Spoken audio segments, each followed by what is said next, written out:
Bienvenidos. Tenemos este día el enorme placer de tener a Mauricio Saeta, investigador de profecías bíblicas, que ha escrito este libro, el cual yo recomiendo, Parousia, el libro de la liberación, que es un libro espectacular. Es increíble todo lo que nos explicas, Mauricio, en este libro, y es un verdadero placer tenerte acá en nuestro canal el día de hoy.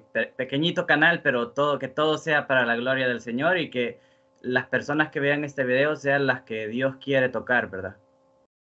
Muy buenas tardes para ti, Guillermo, para todos los que siguen tu canal, y todo lo debemos hacer, como yo muchas veces digo, por la honra del santo nombre de Jesucristo, la gloria de Dios Padre y la salvación de las almas. Así que todo lo que hagamos debe ir en esa línea, y por eso fue que acepté esta entrevista con mucho gusto. Saludos a todos desde Medellín, en Colombia. Muchas gracias, Mauricio, y es un placer tenerte aquí esta noche. ¿Te parece si comenzamos rezando un Padre Nuestro y una Ave María? In nomine Pater Patris noster, et qui es Filii. in celis, sanctificetur nomen tuum, adveniat regnum tuum, fiat voluntas tua sicut in cielo et in terra. Panem Panem nostrum nostrum quotidianum da nobis hodie, et dimitte nobis debita nostra, sicut et nos dimittimus debitoribus nostris. Et ne nos inducas in tentationem, sed libera nos a malo. Amén. Ave María, gracia Ave plena, Dominus tecum, benedicta tu in mulieribus, et benedictus fructus ventris tui, Iesus. Sancta María, Mater Dei, ora pro nobis peccatoribus, nunc et in hora mortis nostre. Amén.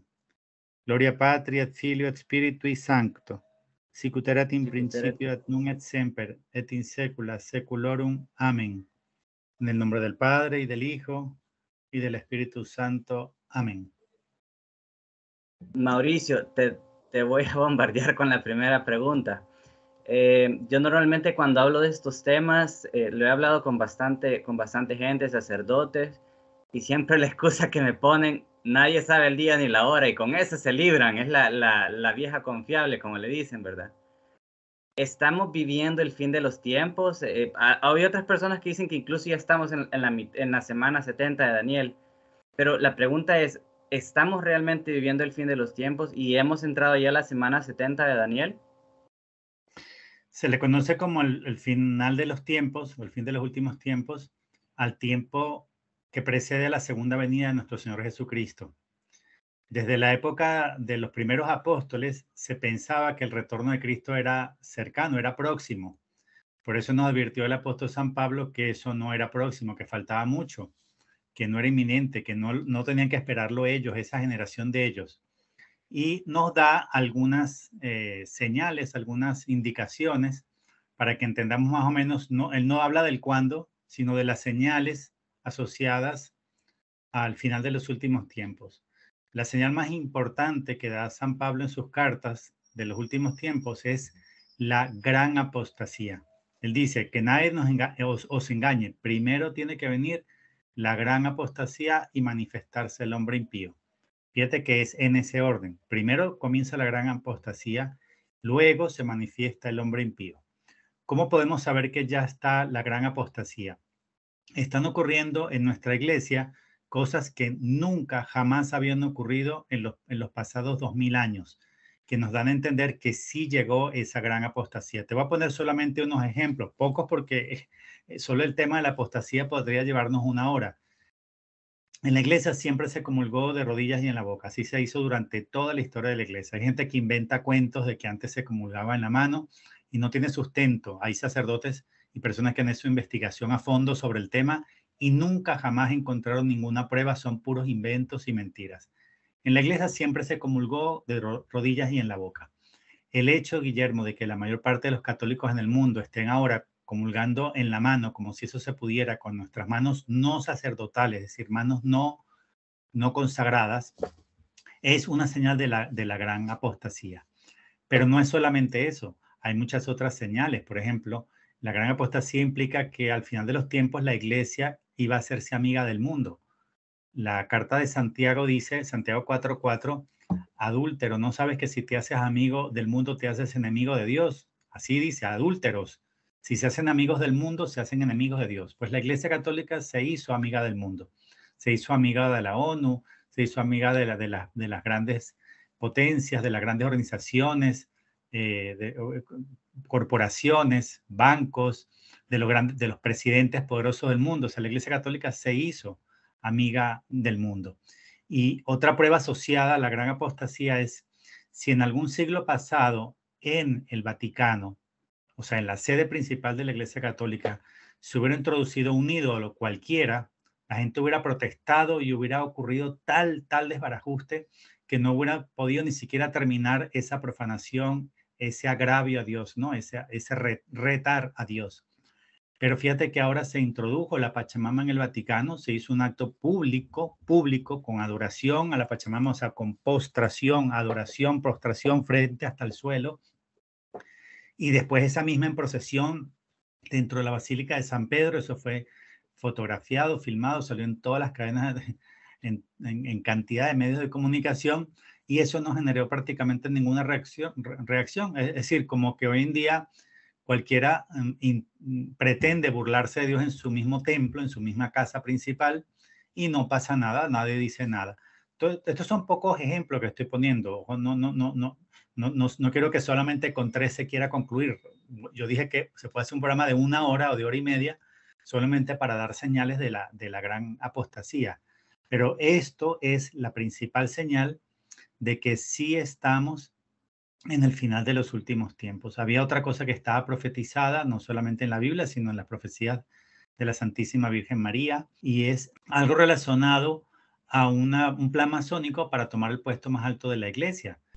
¿Dónde advirtió esto la Santísima Virgen María? En La Salet, en 1846, en Fátima, en 1917, y luego más reciente en Umbe, al norte de España, en el País Vasco. ¿Qué fue lo que dijo en La Salet? Roma perderá la fe y se convertirá en la sede del anticristo. Y en Fátima, ¿cómo sabemos que la Virgen de Fátima advirtió sobre Satanás tomando el vértice de la iglesia? Es decir, sobre la masonería llegando al papado. Porque la Virgen se lo reveló al padre Gobi y está en el mensaje del libro azul del 13 de junio de 1989 en Dongo, Como, Italia. Abro comillas. Esta infiltración masónica dentro de la iglesia ya ha sido predicha por mí en Fátima, cuando os anuncié que Satanás se introduciría hasta el vértice de la iglesia. Cierro comillas. Fíjense que en el secreto revelado por el Vaticano en el año 2000 sobre Fátima, no se habla, no se menciona nada sobre esto. Entonces, ¿qué quiere decir? El Vaticano solamente reveló la visión de Lucía, lo que ella vio, una parte. La segunda parte, que estuvo siempre guardada en otro sobre, nunca fue revelada, y la masonería ha sido muy exitosa en que no se sepa esta parte del secreto porque se les podía entorpecer o imposibilitar lograr el objetivo, que era llegar a la sede de Pedro. Pero como a la Madre de Dios no se le puede amordazar, ella encontró esta manera de dejar conocer ese secreto de Fátima, esa parte no revelada, y está en el libro azul del padre Gobi, que cualquiera puede tener, comprar, y yo invito a todos a leer.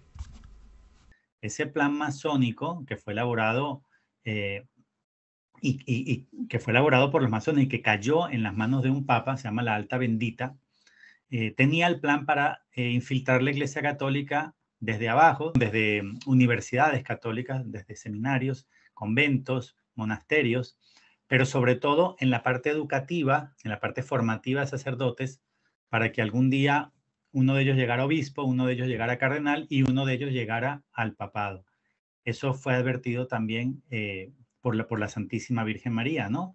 Y también en los mensajes de la devoción de la preciosísima sangre de nuestro Señor Jesucristo, que posiblemente tú me hayas escuchado a mí mencionar en alguna parte, en los mensajes de Jesucristo a Bernabé en Nigeria, también Jesús advirtió que el hombre malvado iba a triunfar en tomar el puesto más alto de la Iglesia Católica. Entonces, ¿por qué sabemos que estamos también en los últimos tiempos?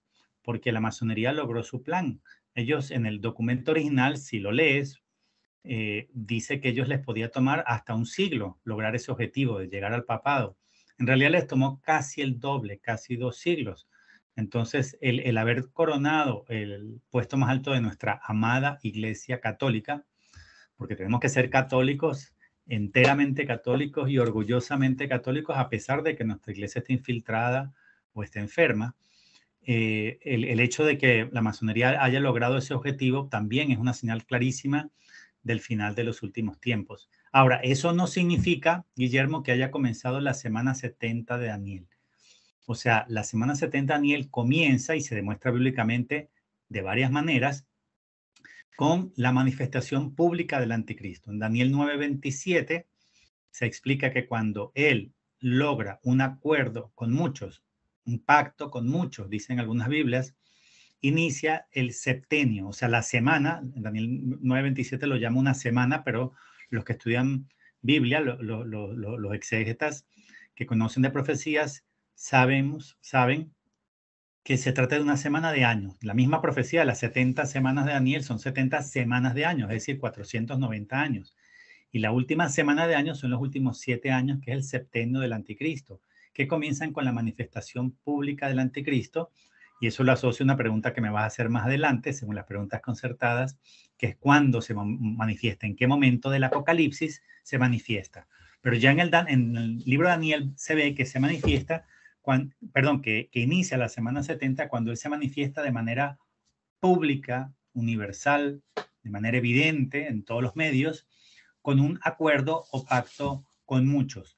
Pero además, como se demuestra en el libro que acabas de mencionar, en mi último libro, Parusía, el Día de la Liberación, no puede haber manifestación del anticristo y no puede haber inicio de la semana 70 hasta que no se haya dado el arrebatamiento, el rescate inicial o rescate anticipado.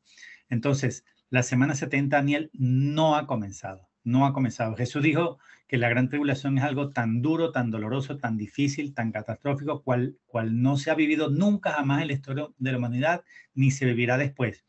O sea, Jesús advierte que la gran tribulación es lo más duro y difícil de toda la historia humana. Y que alguien me diga, por favor, si lo que estamos viviendo ahora es peor que la Primera o que la Segunda Guerra Mundial. Por supuesto que no, Guillermo. Por supuesto que no.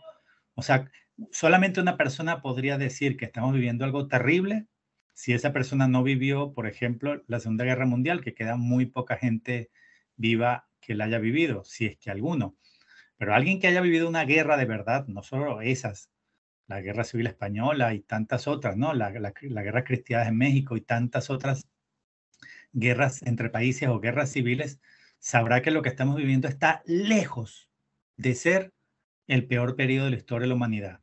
Entonces, la semana 70 no ha comenzado y se demuestra públicamente. Y aunque me anticipo esa pregunta que me vas a hacer después, lo digo, comienza con la apertura del primer sello. No voy a ahondar en eso porque me lo vas a preguntar más adelante, pero la semana 70 comienza con la apertura del primer sello, que es la manifestación pública del anticristo.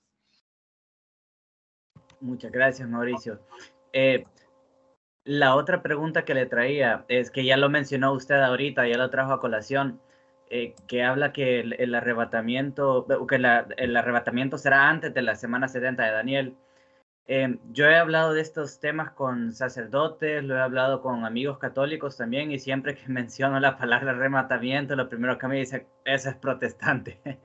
Entonces le tenía acá la pregunta, que ¿es realmente el arrebatamiento una doctrina protestante o es considerada una herejía por la iglesia? ¿Es realmente católico creer en el arrebatamiento? ¿Han habido padres, santos padres de la iglesia, doctores de la iglesia que han hablado de este tema? Muy buena la pregunta y qué bueno que la haces para poder aclarar. Primero, la iglesia nunca ha condenado el tema del arrebatamiento. No existe una sola condena. Los que estudian a fondo la verdad, la doctrina católica, siempre cuentan con al menos 2 documentos, 2 libros importantes que tú lo sabes, pero es bueno siempre recordarlos. Primero, el Catecismo de la Iglesia Católica, ¿verdad? El Catecismo. Y luego, el Denzinger-Honerman, que es el magisterio de la Iglesia. Esto resume 2000 años del magisterio de la Iglesia. Entonces, cuando alguien me dice que el arrebatamiento es una herejía, yo le digo, bueno, dígame en qué numeral del catecismo o del Denzinger está condenado. Y la respuesta es nula. Se escuchan grillos. Es decir, la gente dice, pues no sé, a mí me dijeron, yo escuché, yo lo leí en WhatsApp. No me digas que lo leíste en WhatsApp o que alguien lo opinó. Dime qué numeral del catecismo o del Denzinger condena el arrebatamiento. No lo hay, Guillermo, no lo existe, nunca se ha condenado. Pero voy más allá que eso. ¿Cómo va a ser el arrebatamiento una doctrina protestante o una herejía protestante, como lo quieras llamar, si está en todas las Biblias católicas? El arrebatamiento está en el Antiguo y en el Nuevo Testamento. Están los arrebatados del pasado, que son Enoc y Elías, y está en el arrebatamiento futuro, profetizado por Jesucristo en los Evangelios, en sus discursos escatológicos, y en dos cartas de Pablo, Primera de Tesalonicenses y en Primera de Corintios. Además, hay un capítulo del libro de la sabiduría dedicado al tema arrebatamiento, que es el capítulo 4. Si un católico se empeña en negar el arrebatamiento, tiene necesariamente que arrancar una docena de capítulos a la Biblia. Ahora yo le pregunto a un católico si tendría el coraje de agarrar su Biblia y cercenarla, arrancándole 12 capítulos al menos, para poder negar que existe el arrebatamiento. La diferencia entre la doctrina católica y los errores protestantes es que varias cosas, ¿no? Varios errores de ellos. Uno, que ellos lo llaman rapto y en castellano no es una palabra muy adecuada porque cuando tú buscas en el diccionario de la Real Academia Española, por ejemplo, o en un buen diccionario, la palabra rapto tiene una connotación negativa porque es en contra de la voluntad de la persona, con motivos sexuales, económicos, de extorsión o de lo que sea. El rapto es en contra de tu voluntad, así lo dice el diccionario. En cambio, el arrebatamiento es algo que tú anhelas, que tú deseas. ¿Quién no desea ser rescatado de este mundo podrido y pecador? Entonces, tú no puedes utilizar la palabra rapto, al menos en castellano, porque en inglés es distinto. En inglés no tienen las dos palabras. Nosotros tenemos las dos, arrebatar y raptar. Como en inglés no tienes las dos, como pasa también en latín, pues no les queda más que raptar. Pero como nosotros sí tenemos las dos y raptar tiene una connotación negativa y arrebatar tiene una connotación positiva, entonces mejor quedémonos con la palabra como aparece en las Biblias católicas, como está en la Straubinger, como está en la Nácar Colunga, como está en la Biblia de Jerusalén, como está en la Navarra. Está con el verbo arrebatar, nunca con el verbo raptar. Eso está en las Biblias protestantes. Mi sugerencia es quedarnos con lo que dice la Biblia católica. Entonces, si alguien quiere negar el arrebatamiento, tiene que arrancar una docena de capítulos o tiene que decir que San Pablo es un hereje, que nos habló del arrebatamiento futuro. ¿Quién tendría el coraje de decir que San Pablo es hereje? Pero peor, te voy a decir algo mucho peor. Tendría que tener el coraje de decir que Jesucristo es un hereje, porque él nos habló del arrebatamiento en su discurso escatológico. ¿Y quién tendría el coraje de llamar hereje a Dios? No, entonces sería una absoluta sin sentido. Entonces es un tema complejo, interesante, y yo invito a la gente que en lugar de acalorarse, ¿no? Con discusiones y con adjetivos descalificativos o con insultos, lo mejor es respirar profundamente, tomárselo con calma y comenzar a estudiar el tema a fondo. Quien estudia el tema a fondo se da cuenta que 4 santos padres de la iglesia, 4, uno de ellos doctor de la iglesia, San Efrén de Siria, defendieron el arrebatamiento, primero, como doctrina, y segundo, enseñándolo como pretribulacionista, es decir, antes de dar inicio a la gran tribulación. Y son santos padres de la iglesia. Ahora vuelvo a decir lo mismo que antes. ¿Alguien tendría el coraje de decir que los santos padres de la iglesia son herejes? Es más, San Efrén de Siria no solo es padre de la iglesia, sino que también es doctor de la iglesia. ¿Tú crees que un doctor de la iglesia se podría haber equivocado en tamaña afirmación de confirmar el rescate o arrebatamiento anticipado antes de dar inicio a la gran tribulación? Yo no creo. Yo lo que creo es que no hemos dedicado suficiente tiempo los católicos a este tema, a descubrir que está en nuestras Biblias católicas y que forma parte de la doctrina. Y cada vez que alguien te diga, es que es una herejía, está condenado por la iglesia, tú solamente tienes que preguntarle, pues dígame qué numeral del catecismo o del magisterio del Denzinger Honerman dice que está condenado, que hay un anatema sobre el que habla el arrebatamiento. Te vas a quedar esperando, no te van a traer la respuesta. ¿Por qué? Porque no existe. Nunca fue condenado. Gracias, Mauricio. Bueno, también acá hay otra pregunta que le quería hacer, que va también llevado con respecto a este tema. Es que en los capítulos 6 y 7 del Apocalipsis, según como yo los entiendo, se nos habla más o menos del arrebatamiento. Por ejemplo, en el capítulo 6 se nos habla de que hay unos degollados a causa del nombre de Dios. O sea, me imagino que esos son mártires que mueren y están esperando todavía que Dios haga justicia, pero Dios les dice, esperen a que se unan sus hermanos que todavía faltan. Y luego en el Apocalipsis 7 se nos habla de 144,000 sellados que son tomados prácticamente, y el Apocalipsis comienza a decirnos, San Juan comienza a decirnos en el Apocalipsis 12,000 de tal tribu, 12,000 de tal tribu. Pero luego de eso se nos habla que hay una muchedumbre vestida de blanco con palmas en sus manos. Y luego en el Apocalipsis 14 otra vez se nos vuelve a mencionar a los 144,000. Entonces mi pregunta es, ¿qué persona es o sea, qué es lo que tenemos que hacer o quiénes son los que van a ser arrebatados, como dice usted, antes de que comience la semana 70 de Daniel o la gran tribulación? Bueno, el Apocalipsis sí tiene el arrebatamiento, pero no en los capítulos que mencioné antes, ni en el 6, ni en el 7, ni en el 14. En el libro del Apocalipsis el arrebatamiento aparece en dos partes. En el capítulo 4 aparece el arrebatamiento de San Juan, cuando él escucha una voz desde el cielo, el día que él ve la puerta del cielo abierta, lo cual es muy significativo. Él escucha una voz del cielo que le dice, sube acá. Ese sube acá, y dice, y al instante cae en éxtasis y es arrebatado al cielo. Entonces, ese sube acá es el arrebatamiento de Juan en el capítulo 4. Obviamente, él lo vive posiblemente en espíritu y como visión futurista, es decir, como profecía, ¿no? O sea, indicándonos que va a vivir el arrebatado. Él es arrebatado y ve lo que ocurre en el cielo para que sepamos qué van a vivir los que sean arrebatados. Entonces, el primer arrebatado del Apocalipsis es Juan en el capítulo 4. También vemos en el Apocalipsis capítulo 11 a los dos testigos que después de cumplir su misión profética de 1260 días, es decir, de 3 años y medio, 3 años bíblicos o proféticos, son asesinados por el anticristo y él da la orden de que no sean enterrados, ¿no? Para que se pudran ahí frente a toda la gente. Pero los 3 días y medio Dios sopla un espíritu de vida sobre ellos, o sea, resucitan, los hace resucitar. Y una vez que se ponen en pie, que resucitan, escuchan lo mismo que escuchó Juan en el capítulo 4, es decir, una voz del cielo que les dice, subid acá, suban acá. Es lo mismo, solo que en Juan es en singular, sube acá, y a los dos testigos, como son dos, le dice, subid acá, en plural, ¿no? O suban acá. Entonces, ellos también son arrebatados.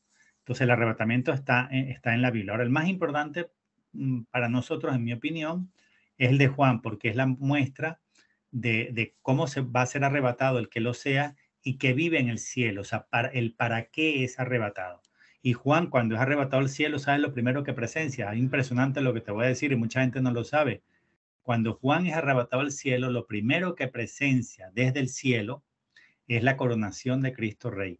Esto es muy importante porque lo que significa es que los que sean arrebatados antes de la gran tribulación van a participar en la coronación de Cristo Rey.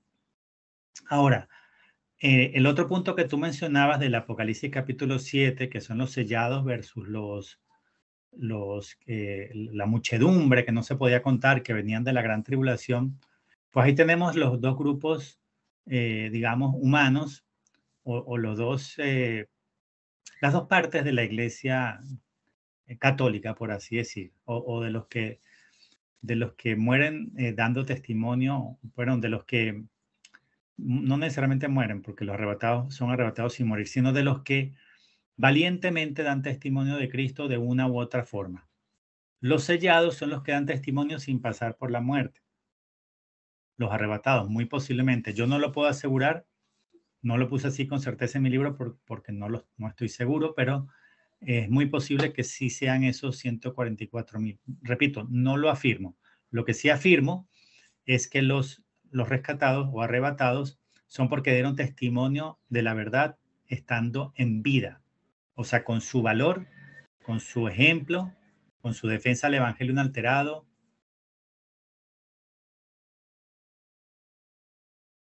y con su defensa al santo nombre de Jesucristo, dieron testimonio en vida y fueron arrebatados. ¿Quiénes son entonces la gran muchedumbre que también ve ahí en el capítulo 7, que como bien dijiste vuelve a aparecer en el 14? La gran muchedumbre lo dice muy claro, dice, son los que vienen de la gran tribulación y dieron su vida decapitados por no haber aceptado la marca de la bestia y por no haber querido adorar al anticristo, etcétera, etcétera. Entonces, ¿qué nos dice esto? Esto es muy importante porque el grupo de los rescatados es muy pequeño. En cambio, o sea, unas decenas de miles. En cambio, el grupo de los que viven la gran tribulación y mueren como mártires de sangre durante la misma, son tantos que dice San Juan que era una muchedumbre que no lo podía contar. Eran tantos que dice que no era capaz de contarlos. ¿Qué quiere decir? Que los que se salvan por la vía del rescate anticipado o del arrebatamiento son muy poquitos, un grupete, por así decir. En cambio, los que se salvan por la vía del martirio de sangre son muchos más. Un ejemplo muy bueno de lo que acabo de decir es lo que ocurrió con los 11 apóstoles el día de la pasión de Cristo. Digo 11 porque no estoy hablando del traidor Judas, estoy hablando de los otros 11. El día de la pasión de Cristo, solo un apóstol tuvo el valor de estar a los pies de Jesús, lo sabemos, es Juan Evangelista.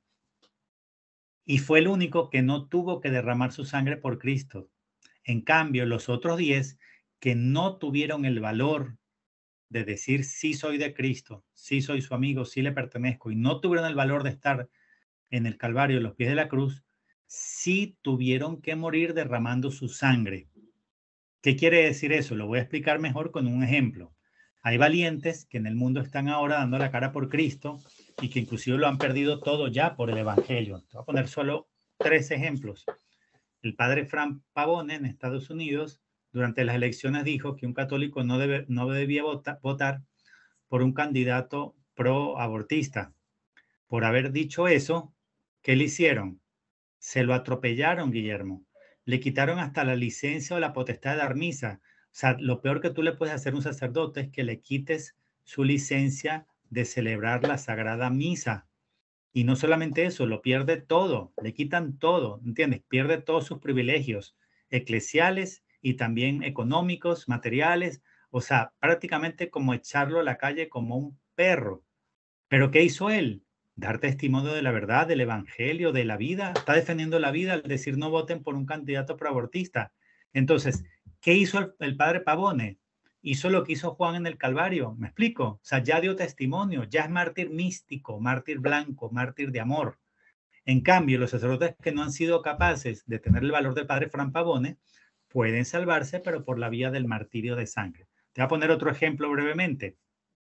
El padre Hugo Valdemar en México, cuando se hizo la entronización de la Pachamama en el Vaticano, quemó 2 imágenes de cartón con la figura dibujada de la Pachamama, leyendo de rodillas un acto público de desagravio a Dios por la entronización de la Pachamama en el Vaticano. ¡Qué valor, Guillermo! ¡Qué coraje de ese sacerdote! ¿Tú crees que no se habrán enterado los demás sacerdotes y obispos del mundo que es una gravísima ofensa a Dios meter la idolatría en el mismo Vaticano frente a las cámaras, es decir, como pretendiendo burlarse de Dios frente al mundo entero? ¿Tú crees que más nadie entendió? Me refiero al clero en este momento. Obviamente aplica a todos los católicos, pero estamos hablando ahorita del clero, de los sacerdotes y de la jerarquía. ¿Tú crees que solamente un sacerdote en el mundo se dio cuenta que es una gravísima ofensa a Dios, un pecado gravísimo, la intromisión de la Pachamama en el Vaticano? No, se habrán dado cuenta miles, decenas de miles o cientos de miles, pero solo uno tuvo el valor de denunciarlo públicamente y de quemar 2 Pachamamas haciendo un acto público de desagravio de Dios por esa ofensa. Pues ese sacerdote ya es un mártir blanco, mártir místico de amor, como Juan Evangelista en el Calvario. Y el tercer caso que te pongo es el Monseñor Daniel Fernández de Puerto Rico, que pues defendió la objeción de conciencia con respecto a las decisiones de quién debía o no meter en su cuerpo aquello que no se puede mencionar, pues por haber defendido esa objeción de conciencia. O sea, él no estaba en contra de eso, él no dijo no se lo pongan o no lo hagan, no, él solamente dijo que cada persona debería ser libre de decidir qué mete dentro de su cuerpo. O sea, que una persona tiene el derecho de decidir si se lo pone o no. Y por haber dicho eso, ¿qué le hicieron? Lo destituyeron. Ya no es obispo, lo destituyeron. Esas personas son Juanes, al estilo de Juan Evangelista. Ya son mártires, ya dieron testimonio. Quiero decir, tú me hiciste la pregunta de quién es el candidato a ser arrebatado. ¿Quién puede serlo? Estos mártires, estos valientes, Guillermo, esos son los que pueden vivir o los candidatos para vivir el arrebatamiento. ¿Y cuántos son? Muchos. No, poquísimos, Guillermo, poquísimos. ¿Cómo se salva la mayoría? Bueno, muchos se van a condenar, obviamente, muchos laicos y sacerdotes, obispos y cardenales van a terminar lamentablemente en el infierno. Pero de los que se salvan, de los sacerdotes que se van a salvar o de los obispos que se van a salvar, ¿cómo se van a salvar? Como se salvó Pedro, Santiago, Felipe. ¿Cómo se salvaron? Dando la vida por Cristo, derramando la sangre por Cristo. O sea, ya me entendiste, lo digo solamente en resumen para cerrar. El que no tiene el valor de dar testimonio al estilo de Juan ahora, tiene la posibilidad de salvarse y formar parte de esa muchedumbre de mártires que vienen de la gran tribulación, pero derramando la sangre por Cristo.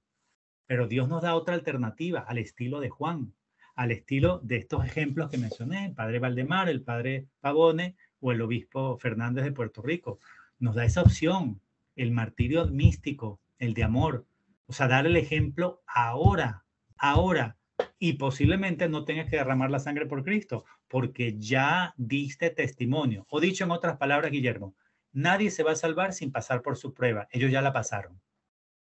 Nadie se va a salvar sin dar testimonio de Cristo, de su amor a Cristo. Nadie, repito, se va a salvar sin dar testimonio de su amor y fidelidad a Cristo. Pero hay dos formas de dar testimonio. La palabra mártir en griego significa testigo. No olvide eso. Mártir, viene del griego, significa testigo. Entonces hay dos formas de martirio. Hay dos formas de testimonio. Y eso lo explica Jesús también aquí en la devoción de la próxima sangre. Está el martirio rojo de sangre, que es como murió el primer papa, por ejemplo, San Pedro, San Pablo y todos los otros. Pero también dice Jesús que está el martirio de amor, el testimonio de fe, de ejemplo de vida, que es el martirio blanco, místico o de amor. Eso corresponde a los tres ejemplos de las personas que acabo de poner. Entonces yo creo que ya quedó bastante claro, serán muy pocos los arrebatados, porque son muy pocos los valientes en este momento capaz de gritarle al mundo su amor a Cristo, su fidelidad al Evangelio y que salir a defender al riesgo de perderlo todo o de perder la vida. ¿Tú crees que Juan no sabía que lo podía matar en el Calvario? Claro que lo sabía. Y él no le importó porque él demostró ese día que amaba a Cristo más que a sí mismo. El día de la pasión, Pedro flaqueó y se amó más a sí mismo que a su Señor, ¿verdad?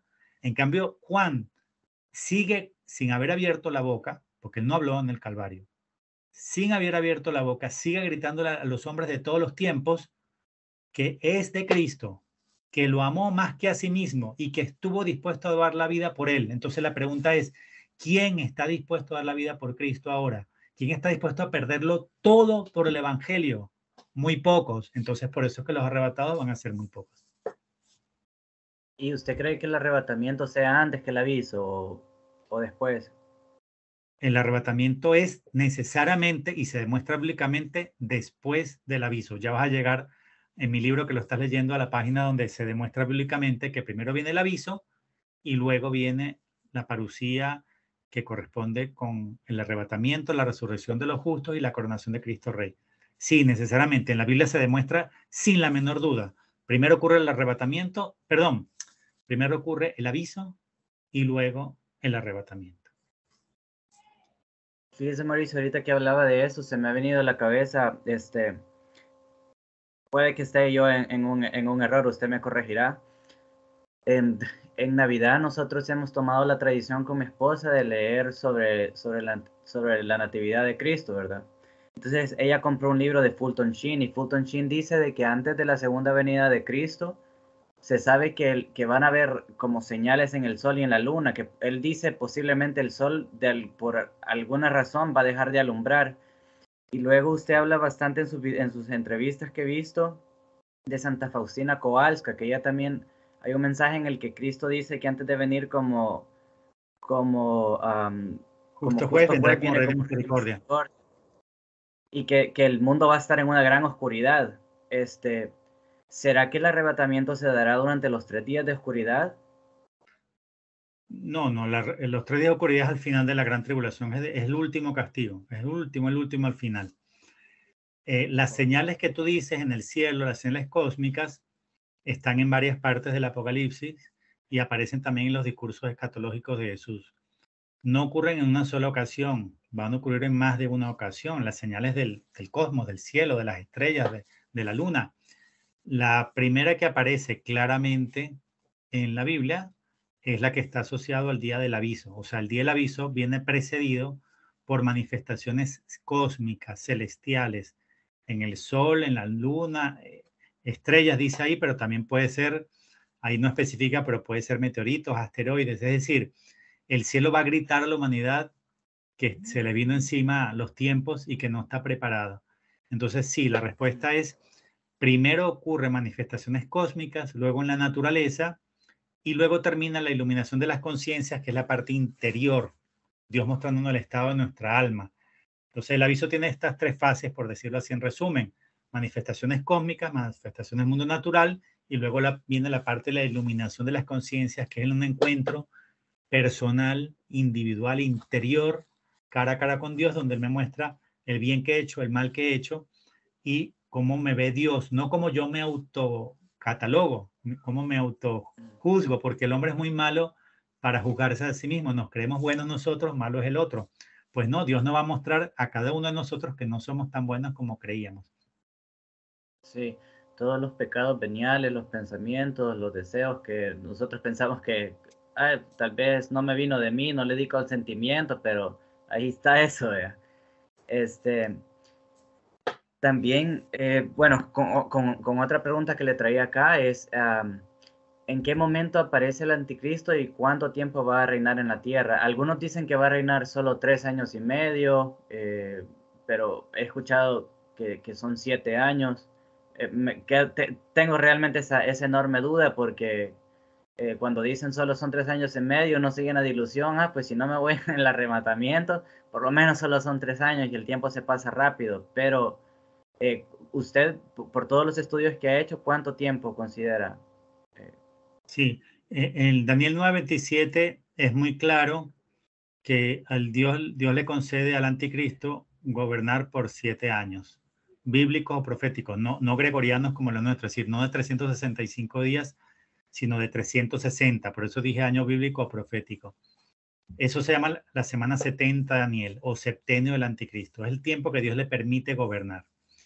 Lo que pasa es que ese septenio, esos 7 años bíblicos, están divididos en dos mitades, y yo creo que por ahí es que viene la confusión.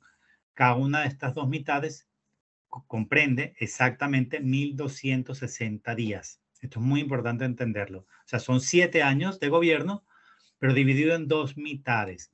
¿Qué marca la mitad de esos 7 años?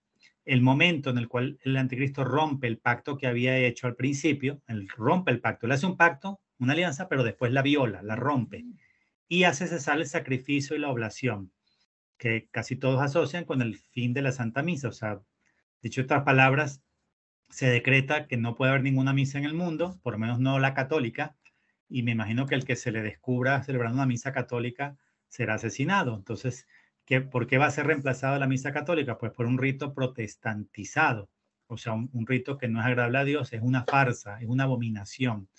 Entonces, el periodo de gobierno de Anticristo se demuestra con toda certeza que es de 7 años. Lo que pasa es que son dos mitades y parece que él se comporta de distinta forma en las dos mitades. O sea, en la primera mitad posiblemente sea como una persona popular, por así decir, ¿no? Bonachón, generoso, se le adora porque puso fin a la guerra, porque devolvió la cadena de suministros de bienes y servicios. Entonces, posiblemente la primera mitad sea alguien amado, alguien que va a hacer mucho bien, va a hacer donaciones, va a ayudar a los pobres, bueno, mil cosas buenas, con lo cual nadie va a descubrir que es el anticristo. Pero en la segunda mitad de los 7 años, la segunda mitad, es decir, en los últimos 3 años y medio, que es lo que se conoce como la gran tribulación, posiblemente sea una persecución ya feroz. Quiero decir, tal vez se quita la careta y ya es un verdadero verdugo, un verdadero genocida, ¿no? Un verdadero, o sea, una bestia verdadera. Entonces, por ahí tal vez viene la confusión. O sea, el periodo que Dios le concedió gobernar son 7 años. Pero como hay una primera mitad y hay una segunda mitad, Entonces muchos consideran que su gobierno es la segunda mitad. No, tal vez la segunda mitad de su gobierno violento, por así decir, pero no es que él vaya a gobernar solamente 3 años y medio. Ahora, la pregunta es cuándo aparece. Eso fue lo que tú me preguntaste.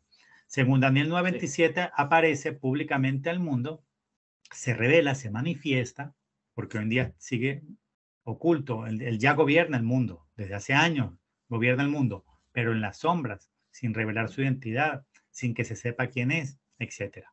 Entonces, ¿cuándo comienza la semana 70? Según Daniel 9:27, comienza el día que se manifiesta con la firma de un acuerdo o pacto o alianza con muchos.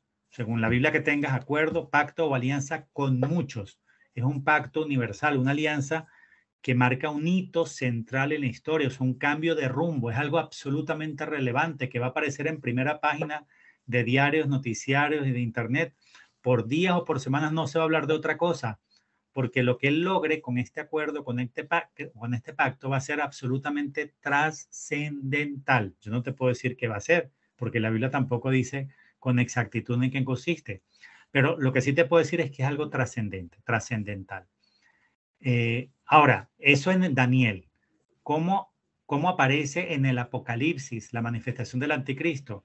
En el capítulo 6 que mencionaste antes, comienza con la apertura de los primeros 4 sellos. Así comienzan los castigos sobre la humanidad. Los castigos que comprenden sellos, trompetas y copas, comienza con los sellos. O sea, digamos, los 21 juicios o castigos comienzan, los 21 juicios son 7 sellos, 7 trompetas, 7 copas. Los primeros son los sellos. Entonces, ¿cuáles son los primeros 4 castigos? La apertura de los primeros 4 sellos, que es la manifestación del anticristo, la peste, la guerra y el hambre.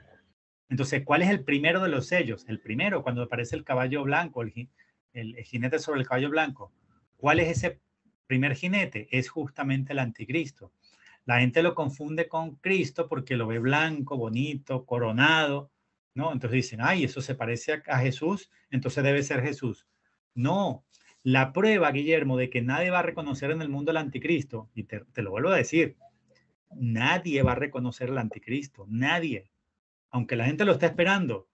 La prueba de que nadie lo va a reconocer es que la gente está esperándolo, y eso lo explicaba también Fulton Sheen, como un hombre malvado, perverso, ¿no? Un asesino, un hombre... No, no, por eso es que no lo van a reconocer, porque va a ser el hombre más bueno de todos, ¿entiendes? Amable, simpático, con encanto, con charm, con noble, generoso. Si te pones a escucharlo, no te puedes levantar del televisor. Un tipo más bueno que el pan, como se dice. Entonces, ¿quién va a pensar que es el anticristo? Nadie, Guillermo, nadie va a pensar que es el anticristo.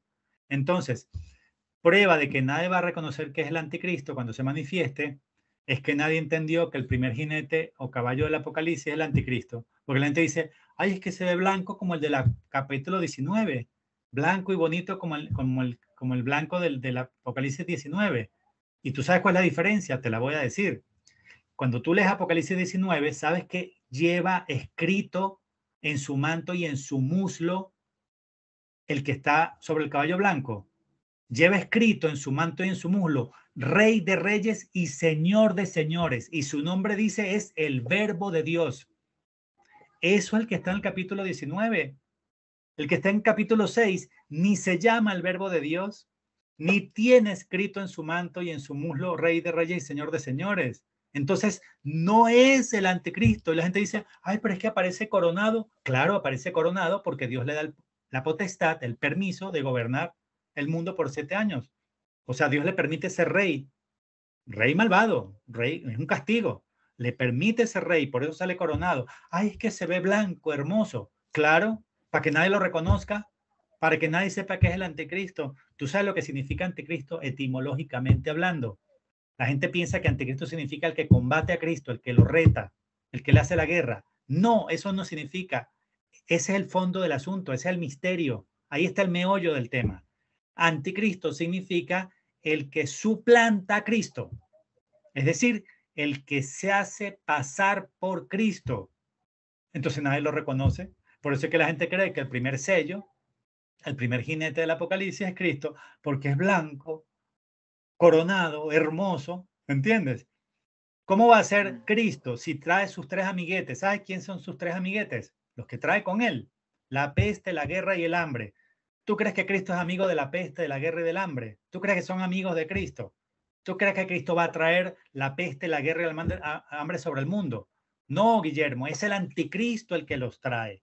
Y perdón si subo un poquito el tema y me emociono, pero es que quiero dar a entender con claridad que la gente sigue pensando que el primer jinete de Apocalipsis 6 es Cristo, cuando no se llama el verbo de Dios, ni tiene escrito en su muslo Rey de Reyes y Señor de Señores. Además, el de capítulo 6, que es el anticristo, trae la guerra, la muerte, el hambre y la destrucción. El Apocalipsis 19, que sí es Jesucristo, que trae la redención, la salvación, las bodas del Cordero, el reino de Dios sobre la tierra. Entonces, ¿cómo vamos a confundir a Cristo con el anticristo? ¿Cómo vamos a confundir el de capítulo 6 con el de capítulo 19?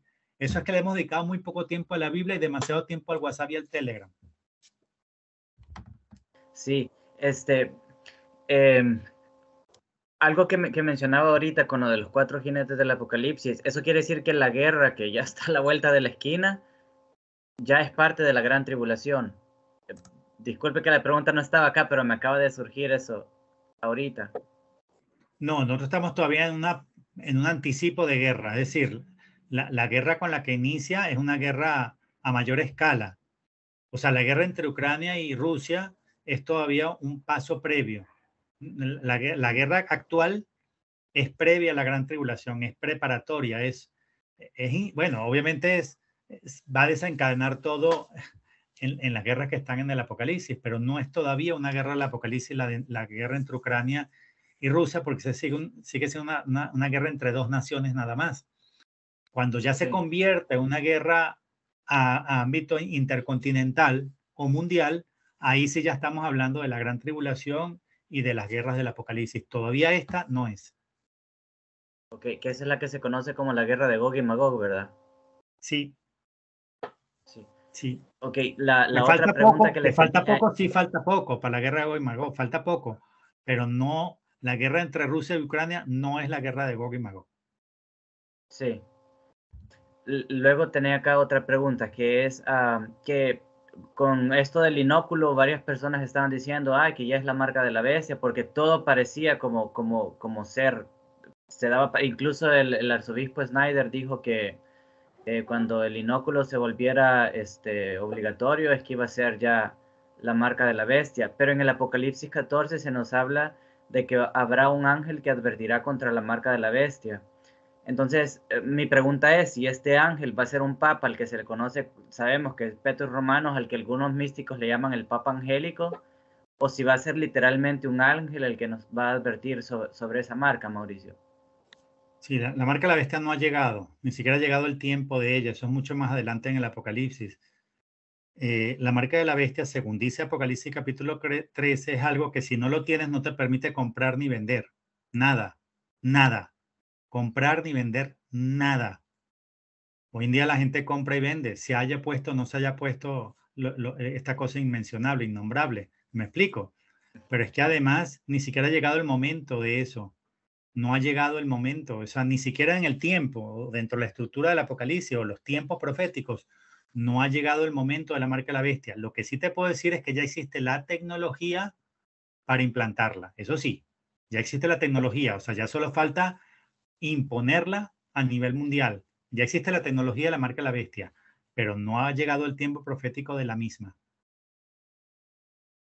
Sí, hay incluso lugar, el departamento de DARPA, creo que se llama, de Estados Unidos, ya ha desarrollado chips para poner exactamente en la mano o en la frente. Y en Suecia creo que ya están haciendo los planes. Pero sí, Sí, me por eso te salía digo, la la pregunta por tecnología ya ese. existe, lo que pasa es que no ha llegado el Sí, tiempo de ello todavía. Y con respecto a la pregunta que me hacías de quién hace el anuncio, en ese capítulo del Apocalipsis, en 14, aparecen tres ángeles anunciando cosas muy relevantes. No se sabe con certeza, o por lo menos yo no sé con certeza, si son ángeles espirituales, ángeles como nuestro ángel de la guarda o como San Miguel, San Gabriel o San Rafael, o si son mensajeros de Dios como un papa o un profeta, porque la palabra ángel significa mensajero. O sea, la palabra ángel, que viene del griego, angelos, la palabra ángel significa, angelo, de donde viene ángel, significa mensajero, es decir, es un rol, es una misión. Y en la Biblia hay varias veces que se utiliza la palabra ángel para referirse a alguien que no es un ángel, que no es un ángel, simplemente porque está haciendo una labor, perdón, simplemente porque un personaje en la Biblia está haciendo una labor de mensajero de Dios, se le atribuye la palabra ángel, con lo cual yo no te puedo asegurar si esos 3 ángeles que traen mensajes en Apocalipsis 14, no te puedo asegurar si son papas o si son profetas o si son ángeles de verdad, no lo sé. Ok. Cuando llegue el momento nos vamos a dar cuenta. Y ya la última pregunta, ya para ir terminando, Mauricio, que ya le robé bastante tiempo. En el numeral 676 del Catecismo de la Iglesia, se nos dice que la Iglesia rechaza o condena el reino de Cristo bajo el nombre de mileniarismo, pero especialmente el mileniarismo que muchos dicen, o algunos decían que iba a ser de forma política y que se le llama como mesianismo secular. Incluso lo califica como intrínsecamente perverso. Ahora la pregunta es, si la Biblia nos habla en los últimos 3 capítulos de un reino de Cristo de 1000 años y en el Padre Nuestro también lo recitamos, venga a nosotros tu reino, ¿por qué entonces, acorde a este numeral 676, pareciera ser como si la Iglesia lo hubiera condenado, porque dice que se rechaza o condena el nombre de mileniarismo, y luego hace el énfasis en el mesianismo secular? Pero, ¿está realmente condenado el mileniarismo dentro de la Iglesia, Mauricio? Muy buena pregunta, mira. El Apocalipsis dice, Apocalipsis 24, que los santos, los justos resucitan y reinan con Cristo 1000 años. Entonces, yo te pregunto, ¿van a resucitar los justos y van a reinar con Cristo 1000 años sobre la tierra? La respuesta es sí. ¿Por qué? Porque lo dice el Apocalipsis, ya está.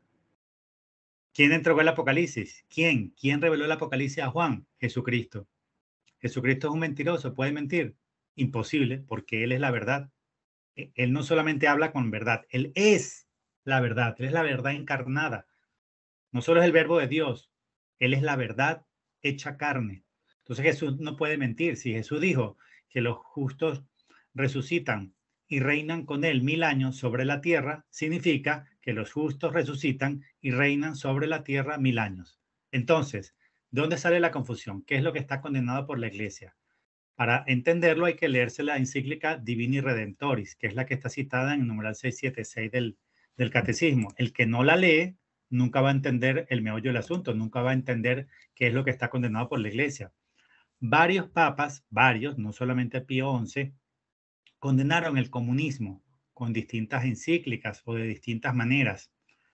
Esta encíclica importantísima, yo te la voy a compartir y sugiero que la gente la lea. Se llama Divini Redemptoris, Redentor Divino. ¿A qué refiere? ¿Qué significa Divini Redemptoris? Que hay un solo Redentor, que es Cristo. O sea, el reino de Cristo en la tierra y ese mundo perfecto de paz de 1000 años solo puede llegar porque ya ocurrió la parucía, es decir, porque Cristo vino e instauró su reinado. Entonces, si Cristo llega y va a reinar, quiere decir que Él es el Mesías, solo Él es el Redentor y nadie puede instaurar un mundo de paz por 1000 años en la tierra, por el tiempo que sea, sin Cristo o antes de la parucía. ¿Qué es lo que condena específicamente Divini Redemptoris? El comunismo y cualquier otra doctrina que le ofrezca al mundo un mundo perfecto, que le ofrezca a los hombres, perdón, un mundo perfecto antes de la parucía y a espaldas de Cristo, como si no hiciera falta un redentor. ¿Quién propuso esto? ¿Quién propuso un mundo perfecto logrado por medios humanos sacando a Cristo de la ecuación? Uno de los primeros que propuso eso fue Karl Marx, es decir, la doctrina comunista, que es la que dice ahí que es intrínsecamente perversa, es aquella en la cual se le promete al hombre un mundo perfecto de igualdad, de amor y de paz, sin redención, sin redentor, sin Cristo, como diciendo, no hace falta Dios porque los hombres podemos llegar a la plenitud de la vida por nuestros propios medios. Eso es intrínsecamente perfecto, intrínsecamente perverso, porque eso es creer que el hombre puede autorredimirse, autorrealizarse. Esa es la teoría del progresismo indefinido, que es una herejía, que el hombre llega a una plenitud de vida, a una perfección de vida a espaldas de Dios, sin necesidad de redentor. ¿Quién fue el segundo que habló de un milenio? ¿Quién fue el segundo que habló de un, perdón, no me había dado cuenta que tengo el celular en modo, sí, que nunca lo tengo en modo sonido, me disculpo. ¿Quién fue el segundo que propuso un milenio perfecto, digamos, de supremacía, de plenitud humana? Fue Adolf Hitler. Por eso es que él declaró que el Tercer Reich iba a tener una duración de 1000 años. ¿Tú sabes qué significa Reich en alemán? Reino. No. Reino, el tercer reino. O sea, mi reino, el reino mío, el reino de Hitler, el reino ario, el reino de la supremacía aria, va a tener 1000 años. ¿Te das cuenta? El primero que habló del milenio, falso milenio, fue Marx. El segundo fue Hitler. Eso es lo que está condenado en la iglesia. O sea, un milenio sin Cristo, sin Redentor, sin parusía, como que los hombres solos por nuestros medios, por nuestra filosofía o por nuestra tecnología, vamos a llegar a una plenitud de vida. Eso es intrínsecamente perverso y es falso y es herético, porque eso sería como decir que no hace falta la segunda venida, que no hace falta que Cristo venga a resolverlo todo. No. Cristo no hace falta. Es más, Cristo no cabe en el mundo. ¿Para qué Cristo si ya estoy yo, Stalin o Lenin? ¿Para qué Cristo si ya estoy yo en el mundo? Hitler, ¿entiendes? O cualquier otro, ¿entiendes? O Chávez o quien sea, o Hu Jintao, ¿entiendes? O sea, ¿para qué hace falta un redentor si el redentor soy yo, el gran yo? Eso es lo que condena el Catecismo numeral 676. Por eso dice milenarismo secularizado, es decir, un milenarismo secularizado significa dentro del siglo, dentro de la historia, intrahistórico. O sea, un mundo, un milenio perfecto de paz, donde sin necesidad de redentor, por eso es que la encíclica se llama Divinis Redentoris, sin necesidad de un divino redentor, el hombre va a llegar a ese milenio de paz, de igualdad, de estabilidad. Mentira, herejía, engaño diabólico, engaño satánico. Eso es lo que está condenado por la iglesia. No que Cristo va a reinar por 1000 años, porque si la iglesia condenaría que Cristo va a reinar por 1000 años, habría que arrancar el capítulo 20 del Apocalipsis. O había que concluir que Cristo nos mintió. ¿Entiendes? Que Cristo nos mintió cuando nos dijo que él iba a reinar con los santos por 1000 años. ¿Cómo nos va a mentir Cristo si él es Dios? No, es que no puede mentir, es Dios, él es la verdad. Entonces Cristo no nos mintió y la iglesia no se equivocó. Lo que pasa es que la gente no ha entendido qué es exactamente lo que está condenado. Y sabes qué, te digo una cosa, Guillermo, la gente no lo va a entender hasta que se lea la encíclica Divinis Redemptoris de Pío XI, que es la que está referida en el Catecismo numeral 676. Y también tengo yo entendido que los primeros, usted corríjame si estoy equivocado, que en los primeros 4 siglos de la iglesia estuvo el milenarismo patrístico, si no me equivoco, ¿verdad? Que varios santos padres de la iglesia predicaban, enseñaban ese milenarismo, ¿verdad? Claro, y ese milenarismo espiritual o patrístico, se llama patrístico porque es el que viene de los santos padres de la iglesia, nunca ha sido condenado por la iglesia, ni lo puede condenar porque sería condenar la patrística. El que más aportó a eso fue San Ireneo de León, y yo recomiendo mucho un libro que te puedo pasar también, se llama Contra las herejías, de San Ireneo de León. Es un libro tan importante que está referido 23 veces en el Catecismo de la Iglesia Católica, y ahí explica cómo va a ser ese reino, cómo va a ser el milenio, cómo es el reino de Cristo en la tierra, pero el verdadero, el patrístico, el espiritual. ¿Quiénes enseñaron esto? Los santos padres de la iglesia durante, no 4, durante los primeros 5 siglos. O sea, durante 5 siglos se enseñó el milenarismo patrístico o espiritual, que es el que la iglesia nunca ha condenado. Mira, cada vez que a mí me dicen que el milenarismo patrístico espiritual está condenado, yo le hago la misma pregunta que te hice antes. Y la voy a repetir porque no falta que alguien escuche este programa y vaya a decir que estamos diciendo aquí cosas que no son. Si alguien me dice que el milenarismo patrístico o espiritual, el que enseñan los santos padres de la iglesia, desde San Policarpo y San Papías y San Ireneo hasta la época de San Ambrosio, si alguien me dice que ese está condenado por la iglesia, necesito que me digan en qué numeral del catecismo y en qué numeral del Denzinger está condenado el milenarismo patrístico, el espiritual, el que enseñaron los santos padres de la iglesia. Y sabes que se van a pasar años buscándolo y después que hayan leído esto todo completo 2 veces, van a decir, ay, no lo conseguí. Claro, claro que no lo consiguió porque no está. ¿Qué condenó la iglesia? El milenarismo que está en el catecismo, que se llama secularizado, que es un milenarismo donde no hace falta Cristo, un milenarismo antes de la parucía, o sea, un milenarismo sacando a Dios de la ecuación. Eso sí, eso es como el comunismo, ¿entiendes? Eso es como el Tercer Reich de Hitler. Eso sí está condenado. ¿Qué más? ¿Qué más está condenado por la iglesia? El milenarismo craso o carnal de Querintos allá en los primeros siglos, donde se supone, y que también viene de otro judaizante de Nepote, que tenían estos milenarismos de perversos del principio, que son falsos y heréticos. En el milenarismo craso carnal significa que es un milenio carnal significa pues de comilonas, de borracheras, de baile, de juerga, o sea, ya está atado el demonio en el infierno por 1000 años.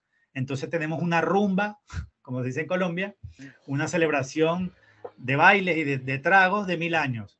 Claro que eso es herético, ese no es el sentido del milenio. El milenio es espiritual, es de amor, es de adoración a Dios, es de encuentro con Dios, es de virtudes cristianas, no de bailes y de borracheras. ¿Y cuál es el judaizante? Es como los judíos que no reconocieron a Cristo porque esperaban un Mesías tipo Alejandro Magno, o sea, un hombre poderoso que derrotara el imperio romano y que les hiciera que no pagara más impuestos.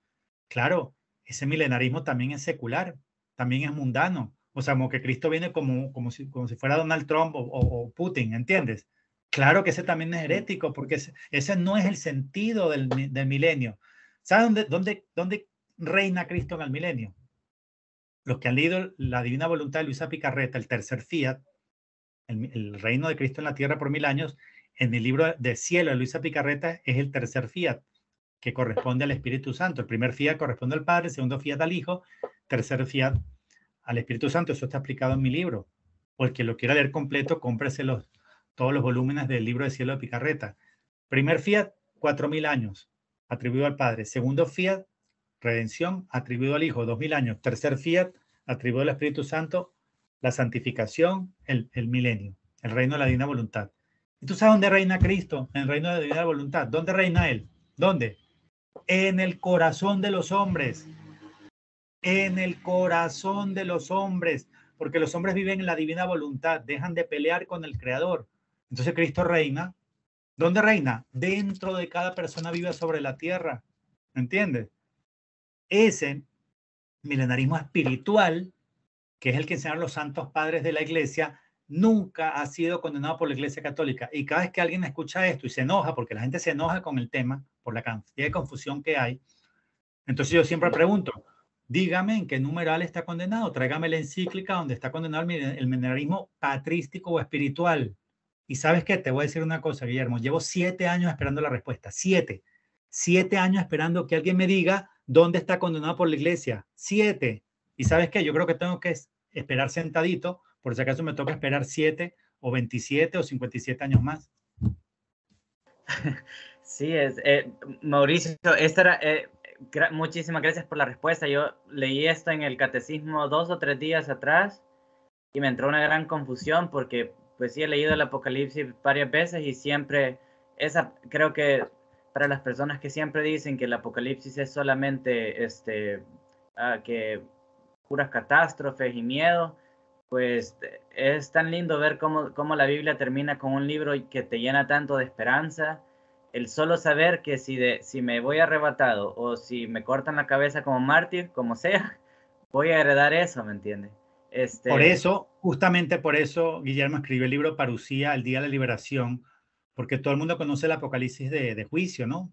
De catástrofes, de desgracia, de castigos, pero casi nadie conoce el Apocalipsis de esperanza, de boda, de rescate, de coronación de Cristo Rey. Yo escribí el libro Parucía para mostrar la otra cara del Apocalipsis, porque el Apocalipsis es al mismo tiempo el libro más atemorizante para algunos y más hermoso y esperanzador para otros. La pregunta es, ¿a quién le tiene que dar miedo y a quién le tiene que dar esperanza el Apocalipsis? Esa es la pregunta, porque el Apocalipsis es, para mí, y debería ser para ti, para todos nosotros, debería ser el más hermoso, esperanzador, gozoso libro de toda la Biblia, porque narra cómo viene Cristo a rescatarnos y a una boda y a su coronación. Inaugura su reino en la tierra, lo dice Apocalipsis 11:15. Suena el séptimo ángel, la séptima trompeta y dice, ha llegado el reinado del Señor Jesucristo sobre el mundo, es decir, sobre la tierra. Ha llegado el reinado de Cristo sobre la tierra. ¿Y qué tiene para el que participa en las bodas del Cordero, que está en Apocalipsis 19? Bienaventuranza, gozo, bendito, bendición, bienaventuranza.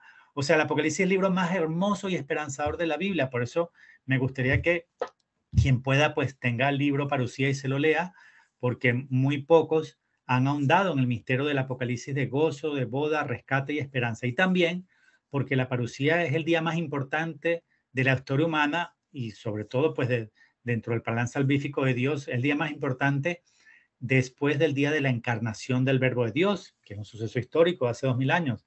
El día más importante después de la encarnación del Hijo de Dios, ¿sabes cuál es? El más importante y más grande de todos, el día de la parucía. Está a la vuelta de la esquina y ¿quién le está dedicando suficiente tiempo a eso, suficiente esfuerzo para entenderlo, para investigarlo, para darlo a conocer? La parucía es el día más grande. Mira, es el día, lo voy a resumir así. Claro que hay que leerse el libro entero, y no puedo resumir el libro en estos 30 segundos de cierre, pero la parucía es el día de la resurrección de los justos, el arrebatamiento y transformación de los cuerpos, la coronación de Cristo Rey y las bodas. La boda, el día de la boda de Cristo con su iglesia, porque hace 2000 años hizo un compromiso, los esponsales, y viene su segunda venida para una boda. Entonces, la parucía es el día más grande. ¿Y quién está pensando en eso? ¿Quién está concentrado en el día más grande que está tan próximo en el futuro? Muy pocos. Por eso me motivó el Señor a escribir ese libro, para dar a conocer con gozo la parucía y así la gente se prepare con esperanza. O sea, es un libro para transmitir esperanza, para que la gente se prepare, pero con gozo, no con miedo, con alegría y con esperanza y con la frente erguida, como dijo Jesús en Lucas 21.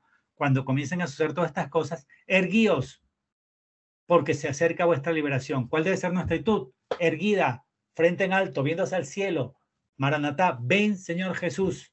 Dice Apocalipsis 22 en el epílogo, al cierre del libro Apocalipsis, dice, el Espíritu y la novia dicen, ven. Apocalipsis 22, 17. El Espíritu y la novia dicen, ven. ¿Cuál es nuestra actitud, Guillermo? Nuestra actitud es la de la novia. Ven, ven, Señor Jesús, ven a una boda, ven a rescatarme, ven a rescatarnos, ven que te queremos coronar como rey individual y de mi familia, de mi comunidad, y de mi estado y de mi nación, de mi continente y del mundo. Ven a reinar. Quiero que reines desde mi mente, mi potencia y mi corazón, y quiero que reines también sobre el mundo entero, sobre la tierra entera. Por eso dice el Apocalipsis, ven Señor Jesús. Entonces te lo resumo ya con esto. ¿Para quién es un libro de esperanza el Apocalipsis? Para el que quiere que Cristo venga a reinar en sí mismo y en la tierra. ¿Y para quién es un libro de desgracia el Apocalipsis? Para el que no quiere que Cristo reine en sus potencias en sí mismo ni en el planeta Tierra. Eso es como el resumen del resumen. Y bueno, encantado de esta entrevista, de este espacio para discutir la palabra de Dios. A veces me pongo intenso porque me apasiona el tema, me apasiona. No subo el tono por descortejo, por otra cosa, sino porque me apasiona y me parece que es muy importante que la gente le dedique más tiempo a la Biblia y conozca estos misterios tan hermosos y tan importantes para mantener la espera activa de Cristo, de su retorno, pero en la esperanza, no en el temor, en el amor y en la esperanza. Mauricio, créame que le agradezco en el alma haber aceptado esta invitación. Ya le quité bastante tiempo. Cuando quieras regresar a hacer otro canal, otro video con nosotros, las puertas están totalmente abiertas. Y gracias de corazón por haber aceptado la invitación, Mauricio. Que Dios te bendiga muchísimo. Guillermo. Un gran saludo para ti y para todos los que siguen tu canal. Y me despido al grito de ¡Viva Cristo Rey y Santa María de Guadalupe! Muchas gracias, Mauricio. Bendiciones.